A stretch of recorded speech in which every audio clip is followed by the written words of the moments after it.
రైట్స్తో ఉన్నా కానీ మేము ఆడవాళ్ళం సార్, మాకు ఇబ్బంది అవుతుంది. మేము పాలకి వెళ్ళాలన్నా, కూరగాయలకు వెళ్ళాలన్నా, ప్రతిదానికి బస్ ఎక్కాలన్నా అక్కడికే వెళ్ళవలసి వస్తుంది. పిల్లలకు చాలా ఇబ్బంది అవుతుందని కూడా అడిగినాం, బ్రతిమాలినాం. వస్తా అంటున్నాడు, రావట్లేదు. బాగా ఎమ్మెల్యే రాలేదు, ఎవ్వరు కార్పొరేటర్ రాలేదు. మీ ఎమ్మెల్యే ఎవరండి? మా ఎమ్మెల్యే సుధీర్ రెడ్డి, ఆయన రాలేదు కాబట్టి మేము ఇక్కడ దాకా వచ్చినాము. ఇప్పుడు సార్ ఏదన్నా మాకు చేసి అది నమ్మకం ఉందా మీకు?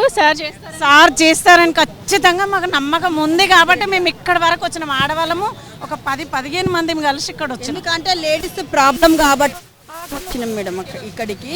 ఎందుకంటే రేవంత్ రెడ్డి గారు చేస్తారని మాకు చాలా నమ్మకం, అట్లా అని మేము ఇక్కడ వరకు వచ్చినాం. ఎందుకంటే అక్కడ లేడీస్ అనేది కాలేజ్ స్టూడెంట్ కూడా అక్కడ దిగడము, మేము ఇక్కడ పనులకు పోయి దిగడము, కూరగాయలకు పోయి అక్కడనే దిగడము, అవన్నీ మాకు అక్కడ జరుగుతున్నాయి. కాబట్టి వాళ్ళు తాగి విధులేయడం అలాంటివి మాకు మంచిగా అనిపిస్తలేదు.